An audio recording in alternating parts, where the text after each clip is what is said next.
Good evening, everyone. Tonight, Reflect Orbital got an AFWorks contract to redirect sunlight. Where their biggest customer may be North Korea?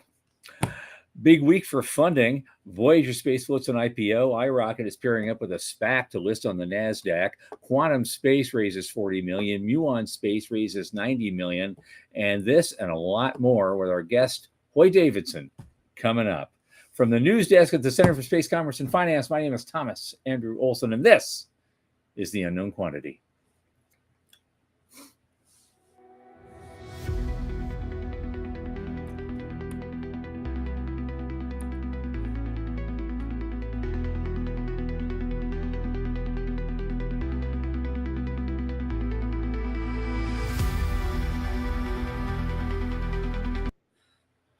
Okay, folks, welcome. And as always, a quick litany. We are sponsored by the Center for Space Commerce and Finance. And what is the center? We champion and strengthen emerging space startups, space scalable, small and medium enterprises, and space adjacent enterprises worldwide through advisory, access, and advocacy across the funding spectrum.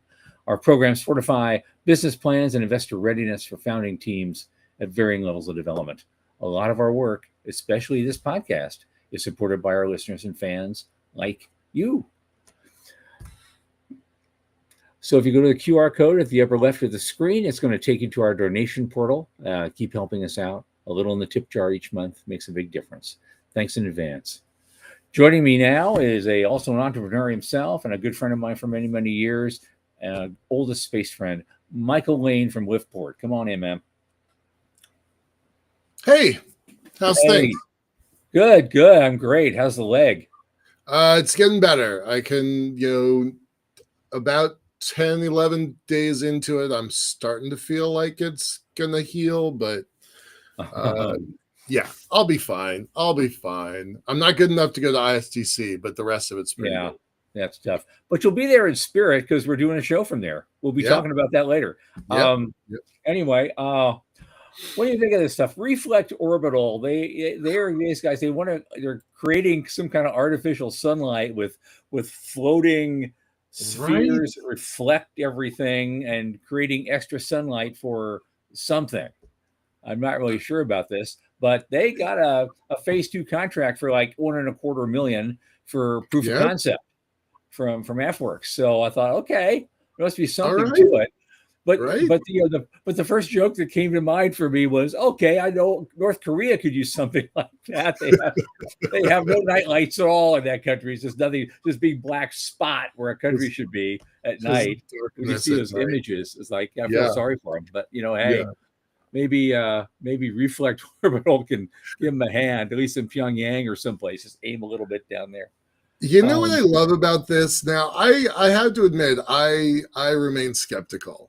I do. We've talked about a couple cults in this show, space-based solar power, helium-3 for fusion, right? We kind of had a little bit of reality check about that recently. Elevators.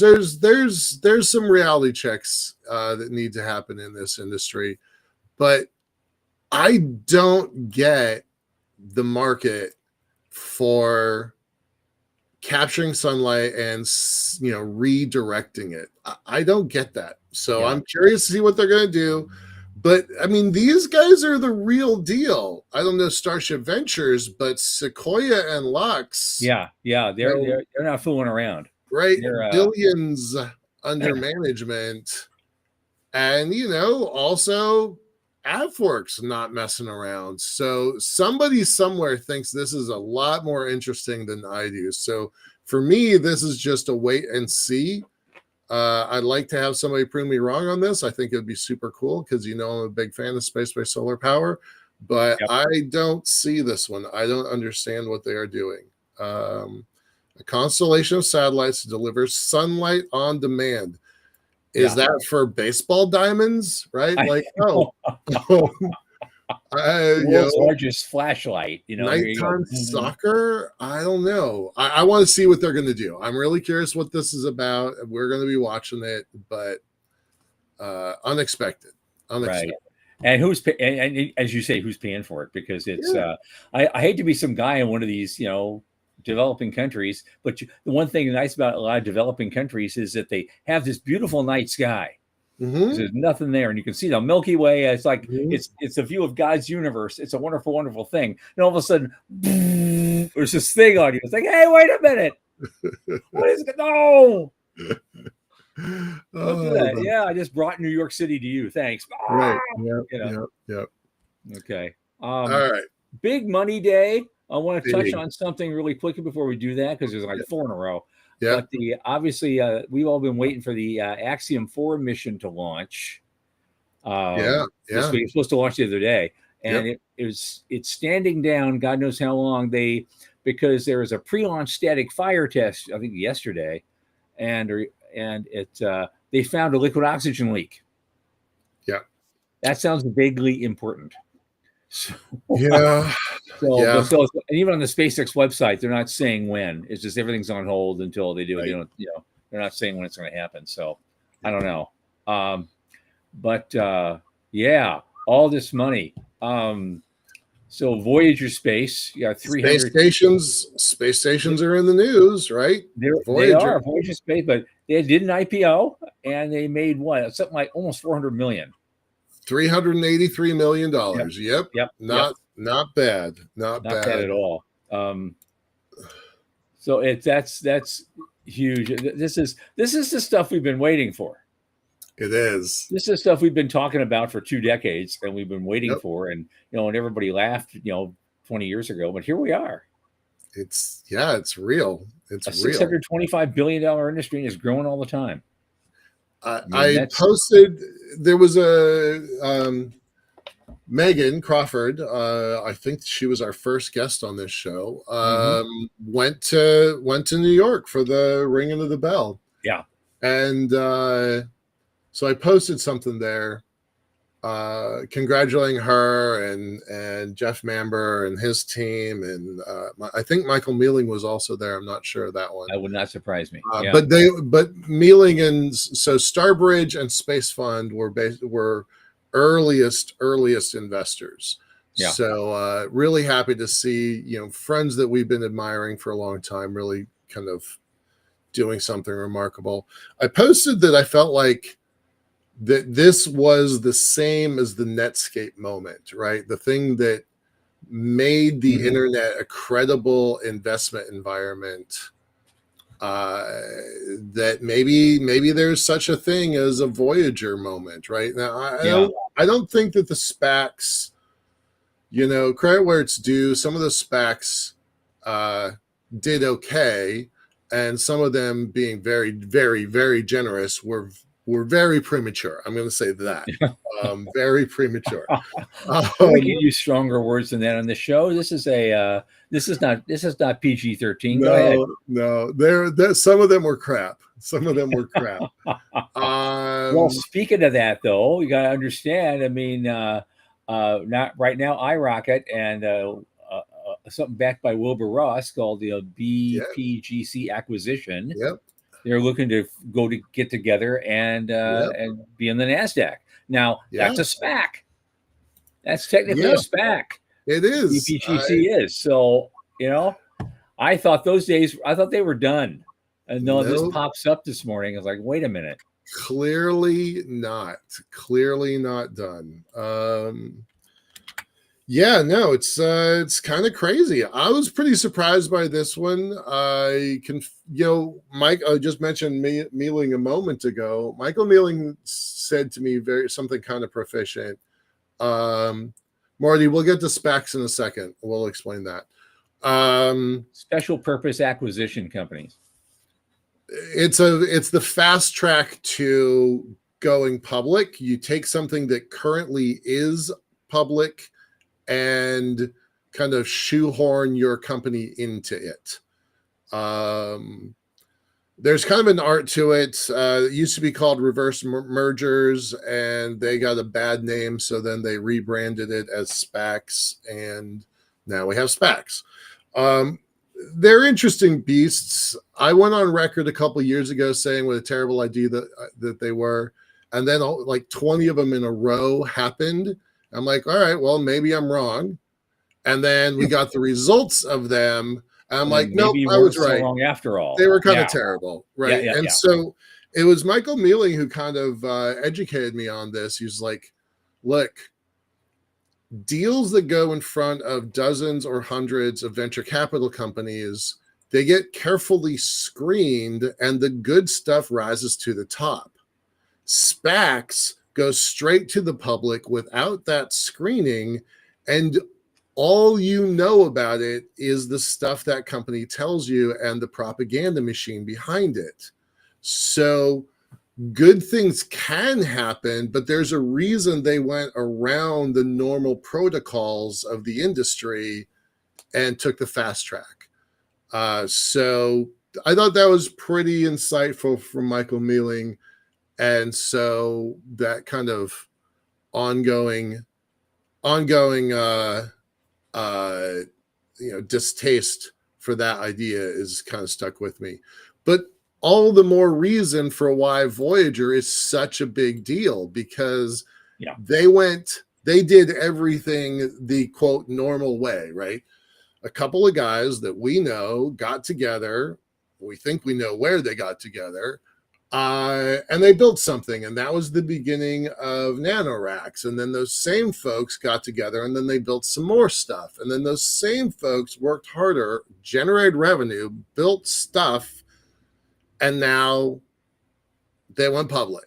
So to me, this is very analogous to the Netscape moment that heralded the dawn of the internet days. Right. And there's got to be 50 or 100,000 people behind this, right? If you start thinking about the Tito effect, Dennis Tito, and you think about SpaceX, and you think about, SpaceX was straight up science fiction. Commercial crew, commercial cargo was science fiction. The Lunar X Prize, and then the X Prize before it. Mm-hmm. All of those things are milestones that led to this. So I'm pretty excited about this. Yeah. But there's still more money. It just keeps coming in and coming in and coming in. Right. Quantum Space just raised $40 million. Yep. Now it was basically an extension. It was a $40 million extension of a $17 million A round. Right. Prime Movers Labs, Sporos Capital, 1802 Ventures, a bunch of these guys participated in it. But they're working on a spacecraft called Ranger. And they originally designed it as part of a CisLunar architecture they call QuantumNet. But they also pitched it to NASA to support alternative approaches to Mars sample return. And they won a study contract last year to do that, to show that.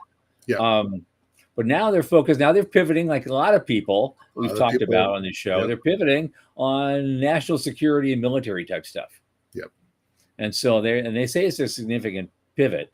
QuantumNet is still, the big, company's main product, but the near-term focus, they want to show how Ranger can be used for national security issues. And they raised a lot of money to do that. So it was about the national defense architecture needs to be more agile and persistent and responsive. So we'll see what they do with that. It's a high Delta V platform. It can maneuver on demand. And they say they have the ability to get into any orbit from LEO to CisLunar and persist for up to 15 years. That by itself, that's remarkable. If they could do nothing else, that's amazing. Because that's a lot of Delta V over all that period. You're moving around and around and around to different places. Yeah. But they can host up to 6,000 kilos of payload. Yep. And they can even be used to refuel other spacecraft. So they've got a big mission plan here, and they're going to I'm trying to see. I don't see when they're going to actually do the test flight, but they have a total of $57 million to work with now to make something happen. So right. But they say if this plays out, they want to build hundreds, maybe scores of them, as they say. Right. And they want to fit this into the Golden Dome architecture. That's the thing that, a lot of folks are pivoting into this Golden Dome, and we don't know what Golden Dome means right now. Exactly. It's a buzzword with not a lot of specificity these days. Yeah, not likely. They're actually going to be deploying some, some reverse engineered alien tech anytime soon. So that's what I was hoping. But hey, sure. We'll get what we'll get. We don't know. Right. All right, moving on. We got a lot to cover. Yep. What are we talking about for? Well, Muon is another one who raised a bunch of money. They raised $90 million. Yep. To scale their satellite production, and they're also acquiring a propulsion startup. Okay, so they want to have their own launcher ultimately. I don't know. No, they've been around for a while. They're 4 years old. They make small sats. I thought these folks were. I thought the acquisition was for in space. Did I read that wrong? I don't know. They say they're going to meet demand for 100 satellites a year. I'm trying to look for this. No, they are okay. They acquired Starlight Engines, which is a solid propellant Hall effect thruster. Yeah. So it's going to go into their satellite platform. So it's not a launcher per se. Right. And that's what we were talking about just last week about. Was it Rocket Lab buying a company so it can do in-space transportation? And then there was another company the week before that, I think I got the timing wrong, that also just got, $100 million, 300 million. Who was that? The folks that got Impulse Space got 300 million last week for in-space maneuvering, right? So that's I think that's a demand signal. I think that's 4 different articles in 3 weeks all talking about in-space maneuverability. I think that's important. And that goes back to what our producer Sean talks about, being able to move around as part of the logistics chain. Right. Yep. But that's a huge amount of money. It's like, well over $500 million.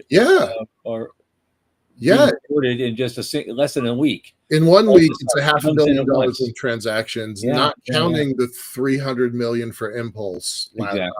So it's been Monday. Yeah. So we're getting close to $1 billion when you add it all up over like a 2-week period. It's $1 billion week, right? Like that doesn't happen all that often. Just another week in new space. Yeah. We thought we'd be saying those words. Voyager came in at 3.5. I think it was 3.5 billion valuation when they did their IPOs. So good. Yeah, right on. Yeah, the only other things we have here, there's this company called Integrate Software. Yeah, I like these guys. That was they're going to Space Force wants to use that to streamline their stuff. Right. Yeah. They're here local. They're here local in the Seattle area. Okay. John Conifay, super smart guy. He's been around this industry for years, mostly in the background. So this is such a giant win for him. He's one of the SEDS kids, right? Students for Exploration and Development of Space. I think he's part of Space Gen. Like he's a pretty young guy to be doing something like this, and good for him. Small team, agile, and honestly, software is a big deal, right? I looked over his site and I'm like, that might be something I use for myself. I thought that was pretty well. I mean, one of our big guys, the guys he's been on the show before, Sabre Astronautics. Yeah. They were part of the BPC in 2012. And they're still going, and they're doing really, really well in Australia down there. We're going to be meeting up with him when I go there in end of September. So yeah, we're working together on some stuff, and hopefully we're going to get a space investment summit going. I'm still trying to nail down the final round, but we'll see how that works. Anyway, one of the things I was going to point out about Integrate is that this is an example of what's known locally as the space data corridor, right? So they're space nerds, but at the end of the day, this is an AWS pipeline for space data, right? This is cloud computing at its best, right? So I think that's kind of I think that's kind of a big deal. And then the last thing here is Dawn Aerospace. Yep. I tell you, we could do the entire show on this article. We're not going to. No, we just there's too many rabbit holes there. But they keep showing the same picture. And I don't know actually what it's a picture of. I have seen some other article about some German company doing something, and they showed that picture. Yeah. So whose picture is that really? And is it just something an AI made up and we're just use that as a generic kind of thing? Or it's Dawn's Mark II, but when you see the guys holding it in their hand, it looks pretty similar to this picture. I'm just saying. Okay. All right. So this picture is kind of a big deal. One of the reasons why we pointed this out. Look, we had Dawn Aerospace on our show, not on our show, but we talked about an article, maybe it was 3 or 4 weeks ago, that they are changing the model for space rocketry, right? That they're going to go the Boeing route or the Lockheed route, the Airbus route, where they are going to make spacecraft for other people to operate.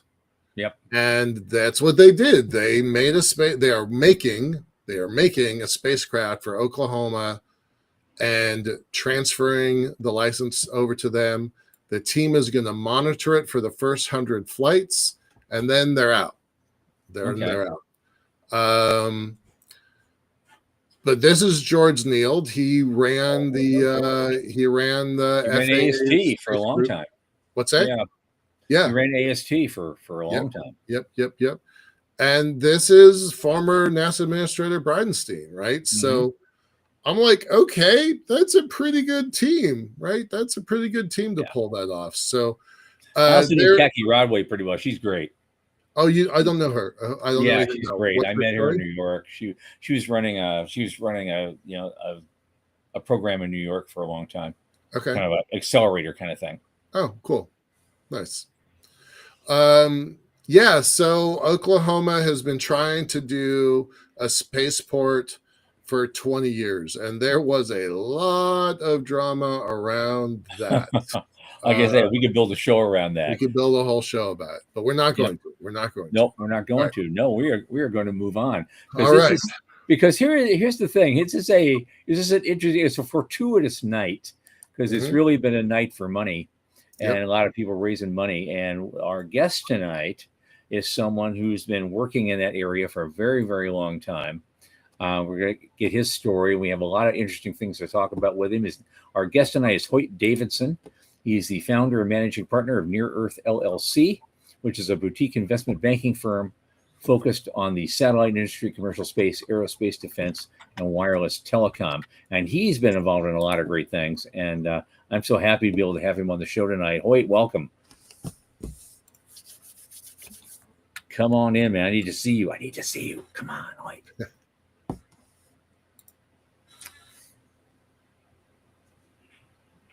Can you hear me? There you are. There you go. Loud and clear. It's great seeing you, man. It's been a long time. Let's start with how you got into this. I know you do a lot of interesting things. You've worked with some great people. I want to kind of know how you got started in this. I know you kind of started out kind of moving up the ladder in the finance industry. You were at DLJ for a while and in a high capacity, and then you moved on to form your own company. So how'd you get from where you were to where you are now? Well, I'll share my origin story, I guess. So I've been a space geek since, a boy, right? Watching, the moon landings as a child. Went to college, got a physics degree, and actually thought about starting an asteroid mining company in 1979. That's how way too far ahead of myself. That was bold. But I went to work for Lockheed in Sunnyvale, California, in their space systems division, and helped them design government satellites for 6 years. Went back to MIT, got an MBA, ended up on Wall Street at Donaldson, Lufkin, and Jenrette, DLJ, as you mentioned. And in the mid 90s, I had to find an industry to specialize in, and really didn't see an industry I was passionate about. And a fellow banker and I pitched the idea of starting what we called the Space Finance Group to focus on the commercial satellite industry, which was kind of just starting. And we were given a chance to do that, and I turned that into a 12-person group that raised $15 billion in the 90s and early 2000s. And then kind of the telecom bubble burst and the internet bubble burst, and we had been acquired, DLJ had been acquired by Credit Suisse First Boston in 2000. And in 2022, they kind of unwound that transaction, had a big rift. And that's when I started DLJ to continue to focus on really the commercial space industry. So I've been doing this since 2003 as a small, boutique investment bank. And we do, we're FINRA licensed broker dealer. So we are allowed to help companies raise private equity capital. And we do that.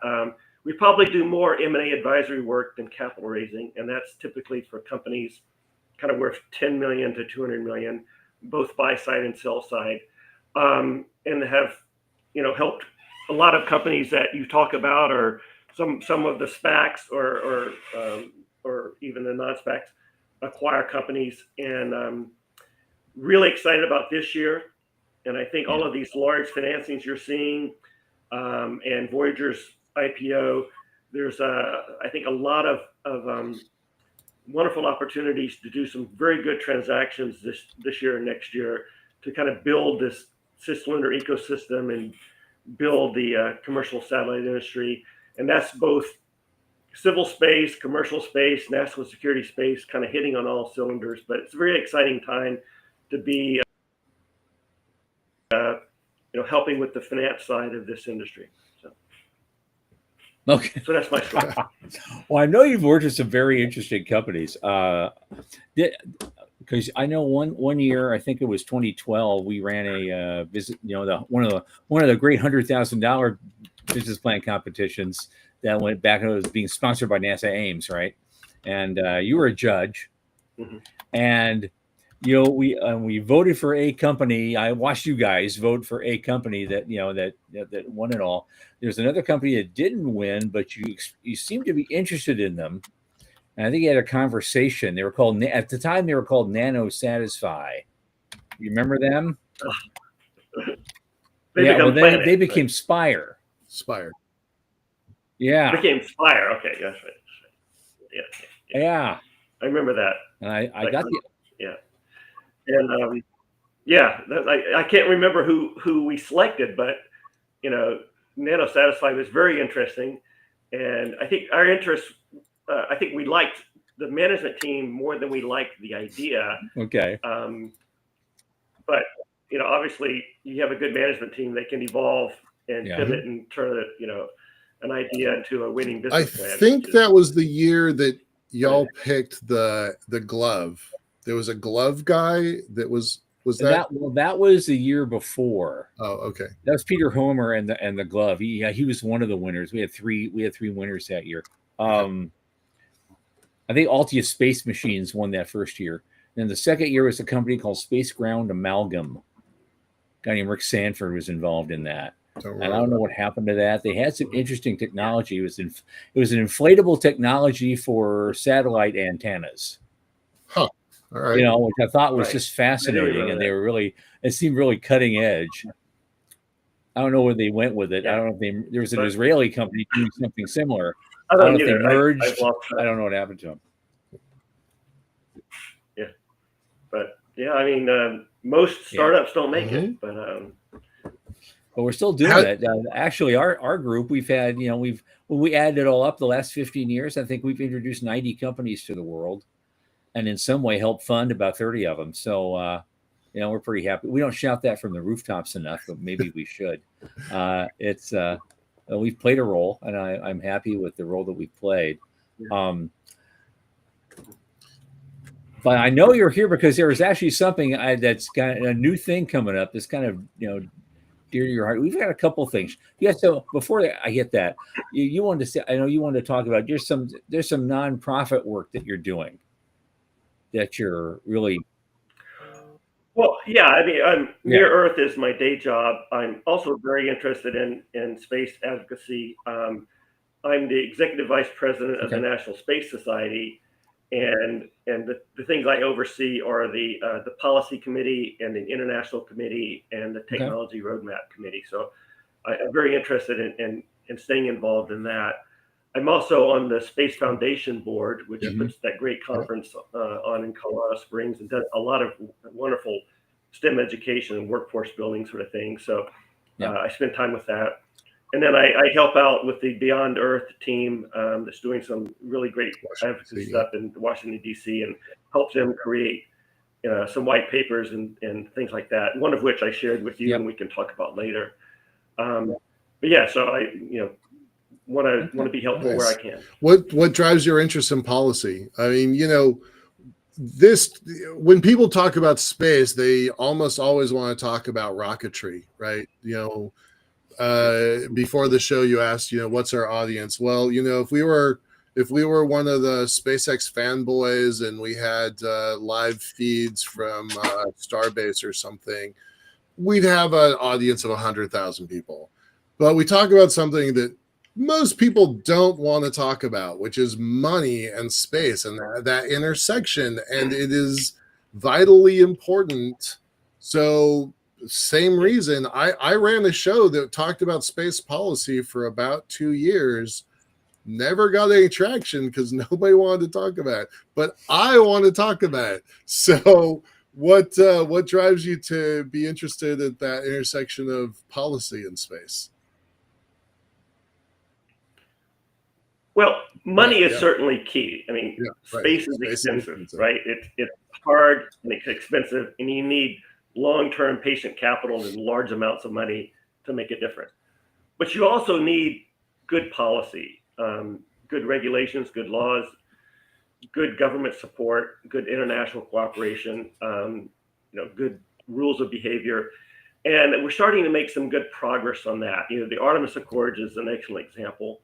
And that's really taking off.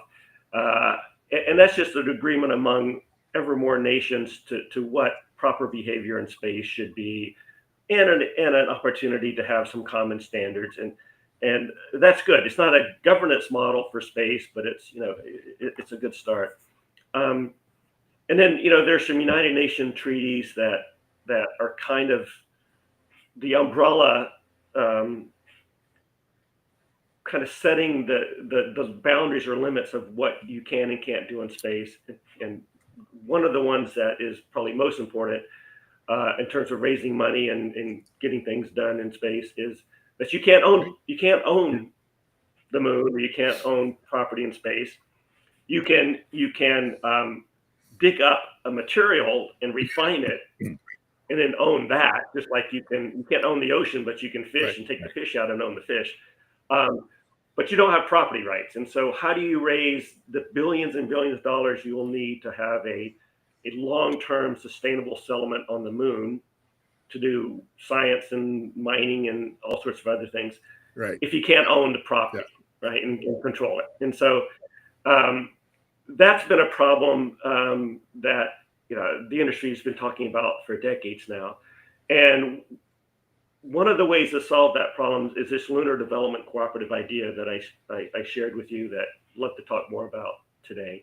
But that's really an effort to sort of live within the Outer Space Treaty, but still find a way for businesses and governments and individuals to kind of thrive in not only the moon, but Mars, wherever in space as we go on. Right on. I'm going to post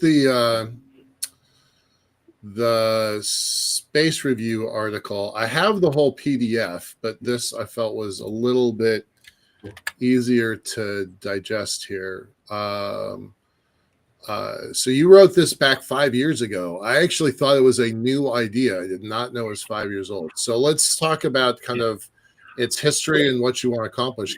Well, I love these people. Like these people, I am a fan of half of them. let me introduce you to kind of how this started. It was probably 6 years ago, or maybe 7, at an International Space Development Conference, and we were sitting around the table talking about this idea and how we solve this. And this gentleman named Michael Castle Miller, who had never done anything in the space industry at all, had been seeing this topic discussed and thought he might be able to help. So he comes to ISDC for the first time and joins the conversation.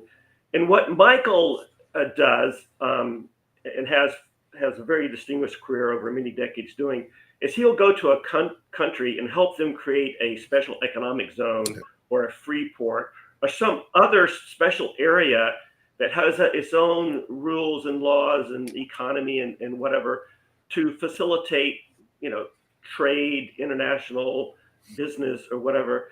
And he thought, that experience or that expertise might be useful.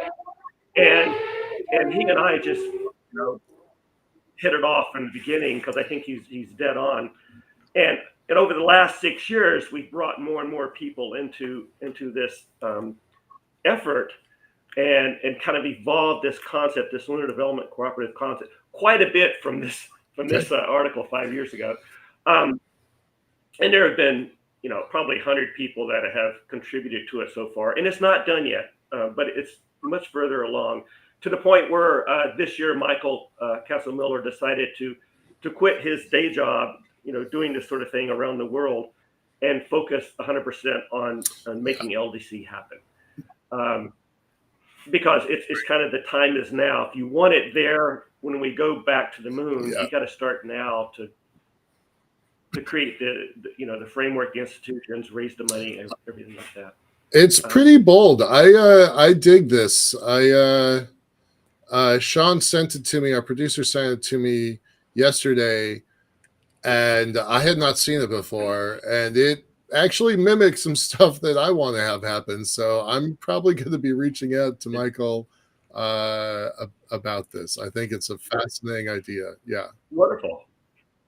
We want everyone to join the movement. And just kind of to summarize what LDC is, it's a public benefit corporation. So it's a corporation, which is important. So it's going to be, it'll be run like a corporation with the efficiency of a corporation. But its members, which can be anyone really, anyone that is willing to live by kind of the rule of law and supports free market, capitalism and democracy. So not everyone in the world, but pretty much everyone, with up to 49% of the member ownership being governments, and no more than 49%. And the other 51% being as many companies and individuals as you can get. So you have a very broad international membership with no one party, whether it's government or company, owning more than 10%. Okay. So no one can monopolize it. So it's a true cooperative. And again, the more members, the better. And then that entity funds shared infrastructure on the moon. It could be Mars, it could be anywhere, but in the first case, the moon. And so think of it as like a mining town. You've got all these miners out in the mountains doing their work. They want to be able to come into a mining town and enjoy the, kind of the shared services and infrastructure. So, launching pads, landing depots and warehouses, energy, communications, life support, emergency services, everything you can think of. If you have one entity providing that on a shared basis, then all the individual groups, all the individual space agencies and companies don't have to recreate it themselves. They can just plug into it, right? So it makes it easier for everyone to go to the moon, and it creates this virtuous cycle. The more services you have, the more people you attract. The more people you attract, the more money comes into LDC to plow back into more services and more infrastructure, creating a better environment, attracting more people. So it's just this virtuous cycle that can, over time, build a sustainable settlement. So that's the concept in a nutshell. I'm going to recommend that people take a look at this white paper. I'm going to post the link in here as well. It's pretty fascinating. There's a lot here. Yeah, and if you think of, again, going back to, you don't have property rights, so you want to go set up a mining operation on the moon, but you can't own the land. But you don't want, once you find this nice reserve, everyone piling in and trying to mine it, right? You don't want them interfering with your operations, kicking up a bunch of regolith or whatever. So you want to be able to register some claim of some territory that you're going to operate in. And so the LDC gives you that entity where you register that you're going to do a certain operation in this area, and you can't claim a huge amount of area, because your registration fee is going to be tied to how much you claim, right? So you only want to claim what you actually need. But then that registry stops other people that are members of LDC from interfering with you. Now, membership is voluntary, but if you have a lot of members, then, and they're all contractually bound by this registry and these rules of behavior, then if someone does violate these rules, you've got a contractual framework. You could sue them in court or whatever. So it creates this governance mechanism without ownership rights, just with this registry, of allowing people to have a place to operate, freely without interference and so forth. Okay, well, I'm kind of interested in this because there's always the social element of this, and there's always going to be a little political element to this as well. And it's I could be cooperative. I've seen cooperatives before that always work out so well. I wish this idea well. I hope it succeeds. I'm just kind of curious. The frontier, if history is any indication, the frontier attracts how should I put it? The truly ambitious. And so you're proposing something to kind of curb the truly ambitious people's ambitions. Wait,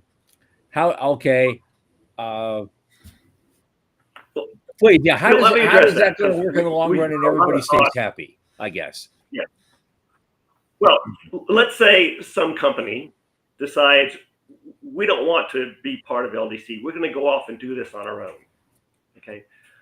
I think they're going to find out that they have to reproduce all of this infrastructure themselves. So it's going to be much more expensive, much more risky. They'll have to raise a lot more capital. But they also won't have the same support of political support for what they're doing, because if LDC has 100 countries involved and 100 or 1,000 corporations, it's going to have a lot of political support, to get done what it needs to get done. So I think over time, even these people that start out on their own will probably see economically, politically, whatever, it makes more sense to be part of LDC. Okay. So yes, there's going to be other people trying other things, but if you look at what the alternatives are, and there's been several proposed, right? China wants to create a settlement with maybe Russia and North Korea. That's not the model we want, right?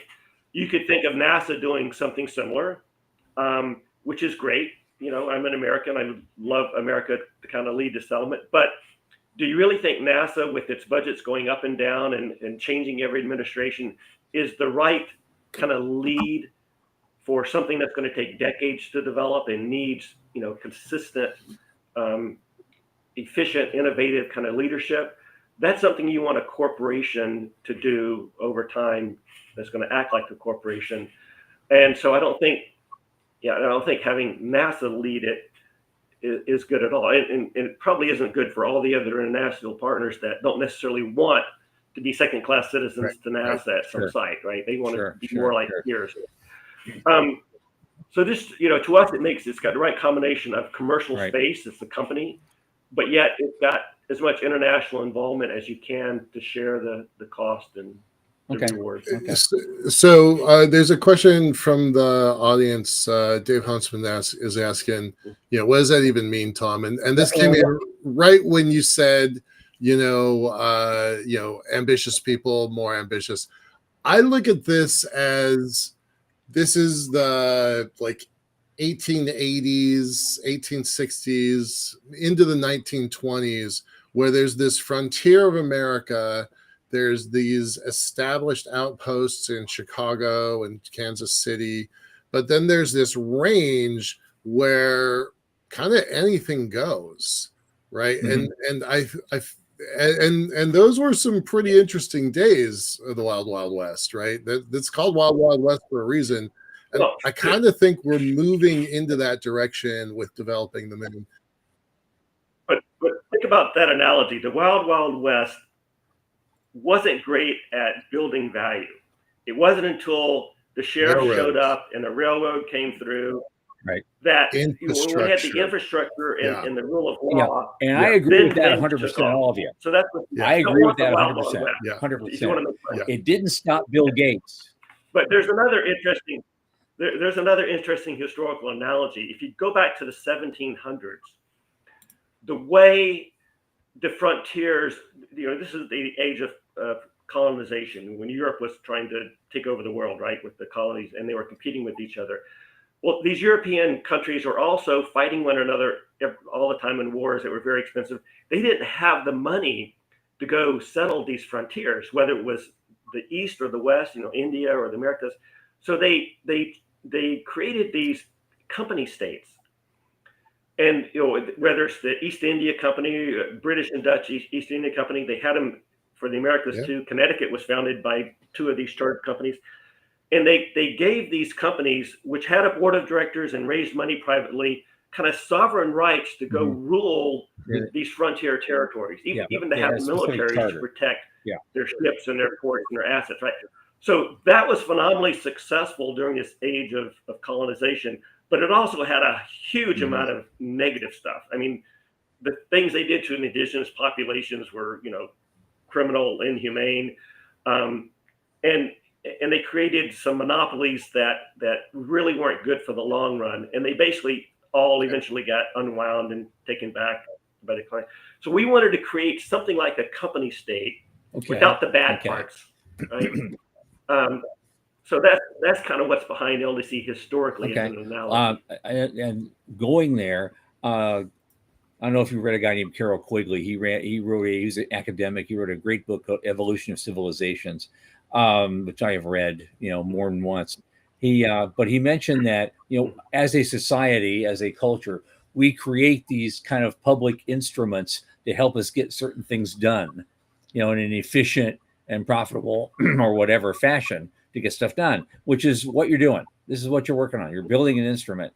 Over time, there's always the danger, and it's happened over and over and over in history, that instrument over time will become an institution.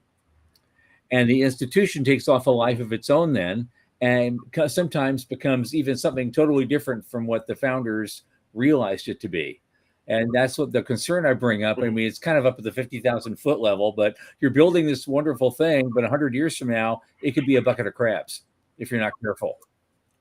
And that is something we are thinking a lot about. Like I said, the LDC is not a done thing at all. There's a lot of issues like that we're wrestling with, and we may even do like some gaming and simulations to try to figure out, what features will make it better. But ideally, even if LDC works fantastically and creates this amazing sustainable settlement on the moon, eventually 100 years from now, what you would want is for that settlement to have its own sovereignty and its own property rights, because those citizens would deserve it.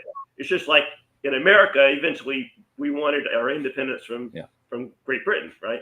So you got to kind of build that in, knowing that, as you say, the institution could change and it could become something you don't want 100 years from now. So we got to think about that up front. So yes, definitely.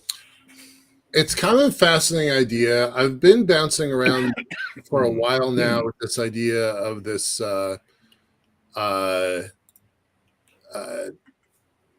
lunar chamber of commerce, right? So there's already organizations like Open Luna and was it Moon Village Association? The Moon Society is basically just kind of defunct.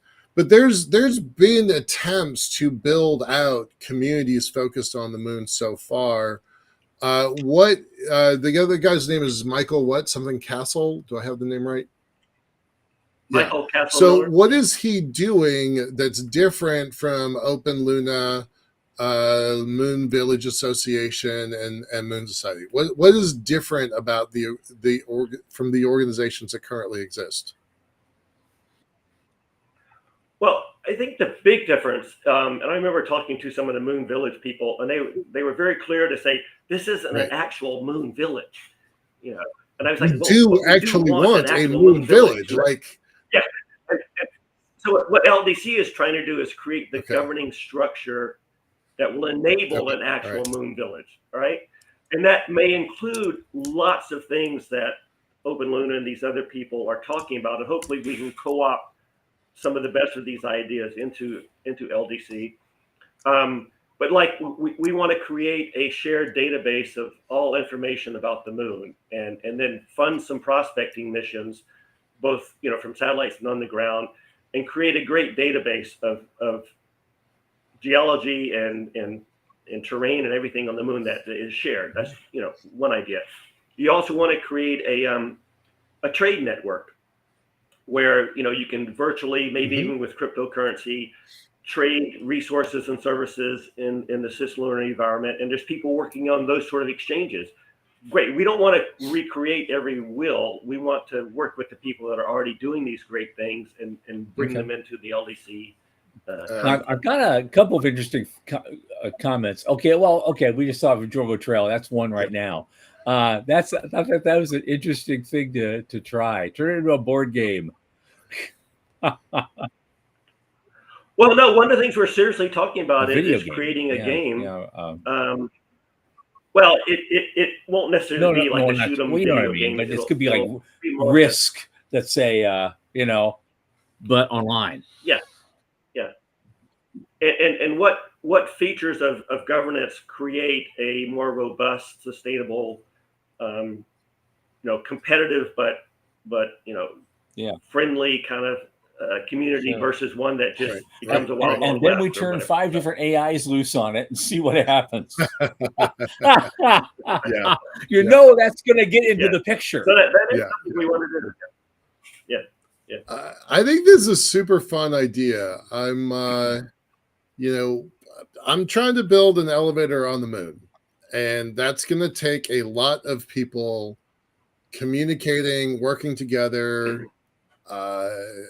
I don't think of it as a cooperative. I definitely think of it as a for-profit company, but I like the idea of folks interweaving their various elements that they're doing, right? There's space data centers, and there's mining, and there's settlement, and everybody's going to have to work together. There needs to be a cooperative arrangement that they all kind of participate in. Is your friend Michael Castle Miller? He's working on this full time? He quit his day job to work on this. All right. Yes. I'm a little surprised.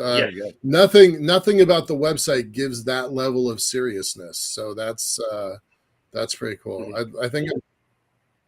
Well, this is fairly recent that he's done that. I'm going to reach out to him and ask and have a conversation with him. Yeah, you should invite him on your podcast. Absolutely. We do have another question. I mean, Dave's been waiting again. He's asking if the early ComSat could be a model for this. Have you considered that? Is that a? Well, yeah, we've actually looked at every model from port authorities to the intergovernmental organizations, which is what ComSat, what Intelsat and Inmarsat started out being. The problem with the intergovernmental organization concept is it really wasn't run like a corporation, and it became very it wasn't innovative at all, and it just was a way to have shared. It did provide shared infrastructure of a global satellite system that all the different countries that were members of Intelsat could use, but it just they wanted to make sure that the satellites had perfect gold-plated everything. It was way more expensive than it needed to be. There was, no debt financing, whatever. It was inefficient from a capital standpoint. It wasn't innovative. So SES came along and Pan Amsat came along and just ate its lunch, really. And eventually it had to privatize and break up because it couldn't compete. All right. So we want to avoid that. The IGO model, it does create shared funding of infrastructure, but it isn't the right model for what we want to do for the future. Terrific. We're wrapping up here pretty quickly. We always ask the producers question. What does 5 years look like? 5 years out look like? And what does 25 years out look like? Let's assume the LDC works. And what happens 5 years and 25 years? Well, I think realistically in 5 years, you've got kind of a base on the moon, right? With not a lot of people, but you've got a base on the moon. Hopefully it's an international base being run on a commercial basis, as opposed to, a Chinese or a NASA or even a space. You could imagine SpaceX creating their own base, or Blue Origin, whatever, and creating sort of a company town.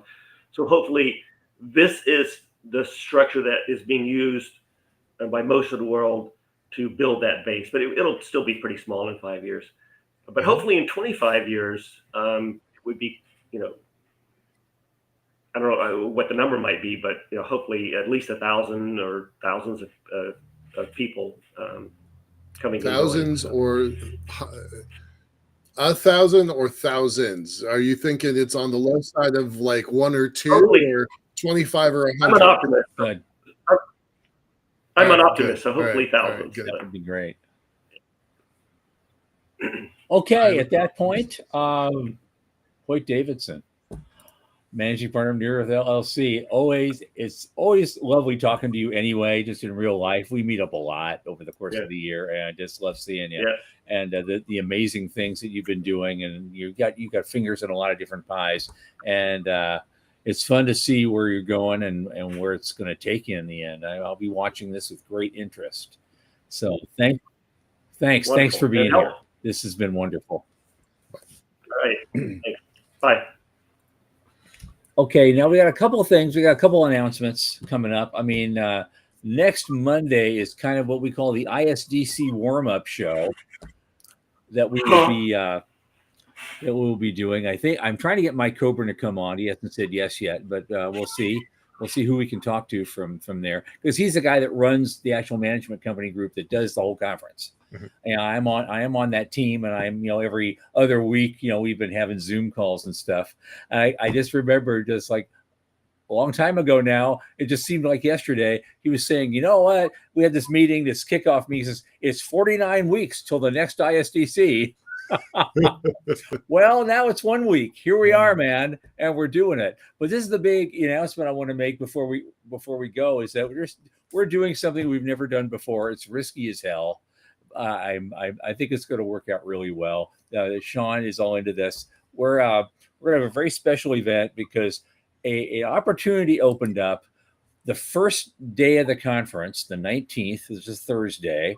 There's actually one of the salon rooms that we're doing all the tracks in, all these salon rooms at the hotel. Well, one of them happens to be open and available and not being used that day.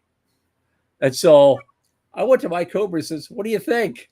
And we had some chat, and thereby hung an opportunity. It's kind of a pricey one, but I'm okay with it, because here's what we're going to do. We are going to do the first ever live webcast of the Unknown Quantity at any conference anywhere, and we're going for a full 2 hours, and it's going to be on Thursday the 19th from 2 to 4 p.m. Eastern. So check your watches, check your calendar.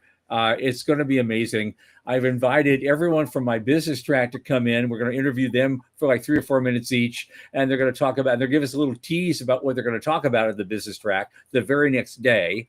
We've also got everybody from the planning committee. I've just invited them to show up. We'll see how many can, because they're going to be, it's the first day. Everybody's going to be really busy, but I'm hoping some of the people can drift in and we'll talk to them and give them some real thank you. Unsung heroes, all of them, for putting on this conference.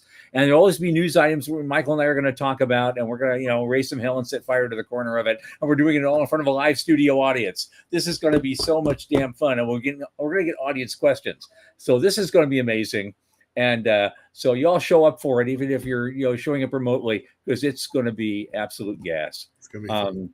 And we will see you then. And until Monday, from the news desk at the Center for Space Commerce and Finance, and for Michael Lane, my name is Thomas Andrew Olson. Keep watching the skies.